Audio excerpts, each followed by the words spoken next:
Salut à tous, bienvenue dans cette nouvelle vidéo. On va parler du récent pump du Bitcoin, on va parler aussi du SEI qu'on a close et qui est parti comme une flèche sans nous, donc voilà, ça arrive.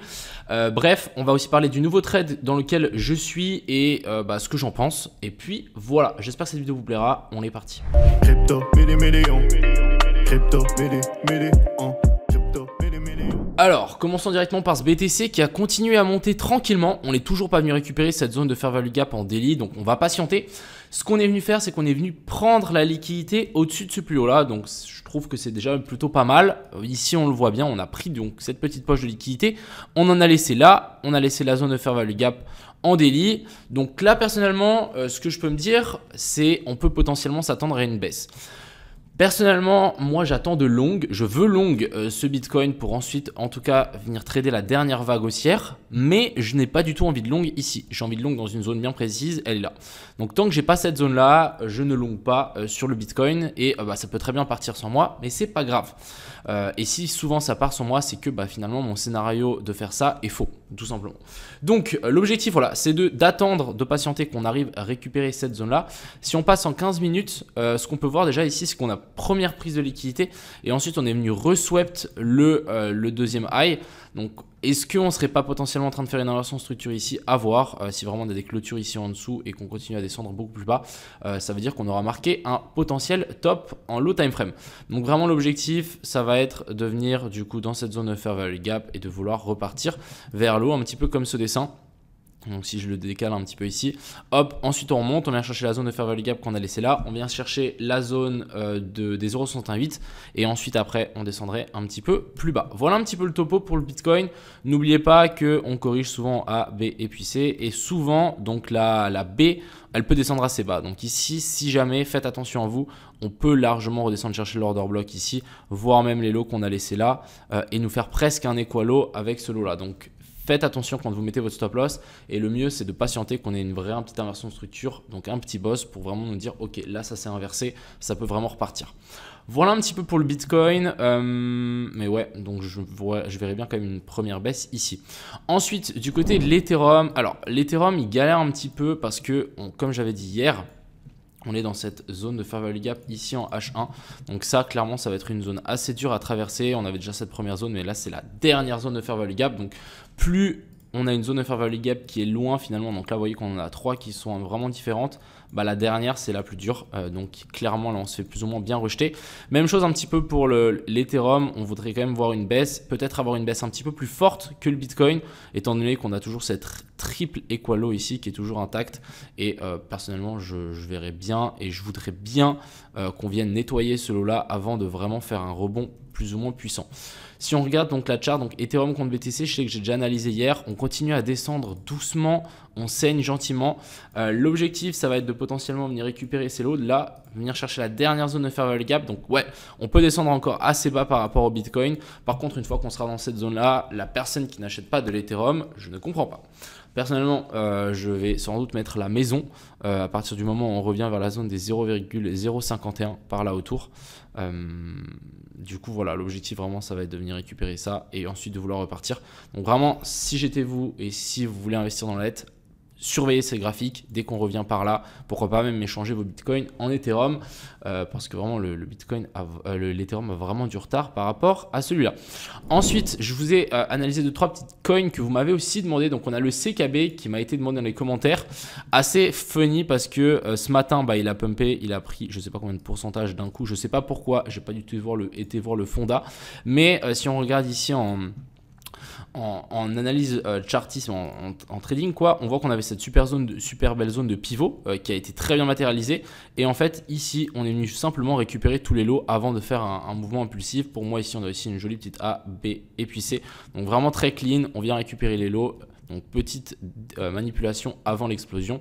Franchement, rien à dire. Et la pattern, quand on voit ce genre de bottom, on a envie de mettre des pièces, clairement. Et puis même si on dézoome un petit peu, on peut voir que le CKB, il est plutôt très intéressant. Donc s'il y a des gens qui l'ont accumulé, franchement, holdez-le parce que je pense que ce pump là, c'est un bébé pump. C'est vraiment rien du tout.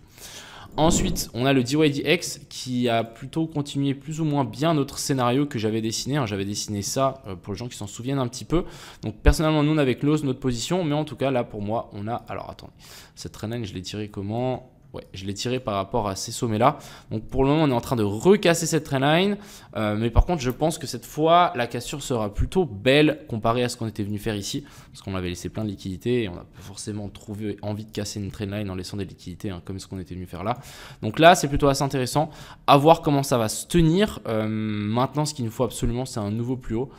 Pour le DYDX, mais plutôt assez intéressant. Personnellement, j'ai close ma position et j'attendrai d'avoir des choses un petit peu plus intéressantes quand même à vendre longue, surtout que là, on a quand même pas mal de stop loss juste en dessous, donc mitigé. Ensuite, ici, on a du coup le ILV. Alors, on va passer en daily. La chart est même très intéressante, je trouve. Alors, par contre, on a un méga equalo. Là, clairement, on a une zone de support avec pas mal de liquidité à mon avis. Donc, il ne faut pas dire que c'est pas impossible de revenir là, surtout qu'on est potentiellement aussi en train de faire un truc comme ça. C'est quelque chose qui arrive et qui est faisable. Après, je pense déjà qu'on est venu récupérer un nouveau high par rapport à ça et que potentiellement la zone ici de rechargement de longue, donc en gros cette zone-là, me semble vraiment intéressant pour tenter de mettre une bille. De plus, on a la petite zone d'order block qui est juste ici, donc sur la zone des 705. Si jamais tu veux en acheter, la personne qui m'a demandé, je surveillerai déjà donc le ILV dans cette zone-là. Il faut pas à mon avis avoir peur de miser quelque chose ici. Par contre, si on voit vraiment ça lâche un petit peu, là il y a de fortes chances qu'on vienne récupérer ces lots-là. Et du coup, ça sera à mon avis hyper intéressant de miser sous la zone des 40 $. Mais déjà, on a la première zone ici vers la zone des 64 qui est pour moi déjà très intéressante à surveiller. Ensuite, continuons, on a le ordi que je vous avais partagé hier dans lequel j'attendais une potentielle redescente pour venir récupérer un petit peu plus bas. Pas du tout, donc là vraiment la ABC était comme ceci et on est parti directement sans moi alors qu'on aurait pu venir chercher cette zone OTE. Donc personnellement, pas déçu parce que finalement le plan n'était pas parfait. On n'est pas venu toucher la zone des 705, on n'a pas eu d'inversion de structure. Donc il ne faut pas avoir se dire ok j'ai raté le trade, merde je suis nul, etc. Non, vous n'avez pas eu vos indicateurs. Moi j'ai pas eu du coup mes signaux qui m'ont dit ok je vais prendre le trade, donc simplement je l'ai pas pris et c'est pas grave. Continuons avec le SEI. Donc le SEI vraiment il s'est envolé d'une violence, j'aurais pas pensé. Donc là vraiment explosion du SEI. Est-ce qu'on est venu toucher la zone de fair value gap en daily? Oui, donc ça c'était notre TP du trade habituel, donc très bien, on aurait TP sur notre zone, donc ça c'est vraiment cool. Par contre pour le moment personnellement je me dis que si on se fait rejeter assez fort ici, on peut potentiellement venir corriger en fait de tout ce mouvement là et nous faire vraiment une grande, donc 1, 2, venir récupérer les poches de liquidité qu'on a là vers la zone des 63 centimes et ensuite à partir de là vouloir repartir. Donc je pense que les gens qui sont pas dans le Suisse, c'est pas grave, moi non plus je suis pas dedans, mais par contre si on nous donne une deuxième opportunité, je pense que ça peut être très intéressant étant donné que je pense que ce bottom-ci c'est un bottom moyen terme et que la prochaine target pour le Suisse c'est l'ATH, voire même beaucoup plus haut. Donc si on nous fait un truc comme ça, je pense que ça pourrait être vraiment une super zone d'achat, étant donné qu'on est venu récupérer les lots avant de faire ce premier rebond. Et on va finir par le UMA. Donc le UMA, c'est le trade simplement que j'ai pris et dans lequel je suis in. Pour vous expliquer un petit peu, je vous avais partagé la chart sur, comment on appelle ça, sur Twitter, mais on est venu récupérer donc ce lot-là avec ça, très bien. Ensuite ici, on a fait un range. Donc là, on a le réel bas du range. Déviation ici en dessous du range. Touchette de la zone de fair value gap qu'on a laissé en daily ici, en H1. Donc là, on est venu toucher cette zone de fair value gap.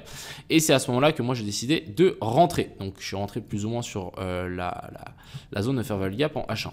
Personnellement, là, actuellement, on se fait rejeter. Mais en tout cas, mon invalidation est bien plus bas. Ça ne m'étonnerait pas que du coup, on vienne récupérer ce lot.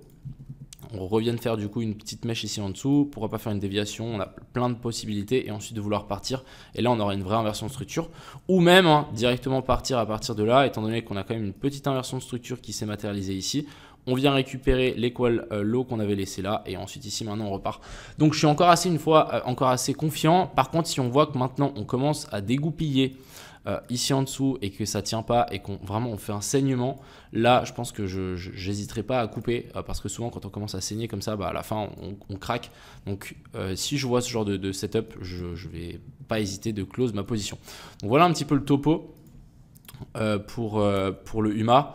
Je vais le hold clairement, très très belle zone de target ici, l'équal high, donc c'est l'objectif clairement cette zone d'équal high. Et puis voilà, encore une fois moi je vous dirais de surveiller l'Ethereum. Ethereum est très intéressant si vraiment on a le lot qu'on a envie d'avoir ici sur cette pattern, ça va être très intéressant, moi je vous le dis. Et de plus ici donc le BTC à surveiller, on commence à arriver dans des zones intéressantes et je pense, et ça m'étonnerait qu'on monte directement pour ensuite rechuter. Si on remonte assez fort comme ça, il y a de fortes chances qu'on vienne juste chercher beaucoup plus haut d'un coup. Donc voilà, affaire à suivre. J'espère que cette vidéo vous a plu. N'hésitez pas aussi à me donner vos altcoins que vous voulez en commentaire. Je vous souhaite à tous une excellente fin de journée. C'était Crypto Millions.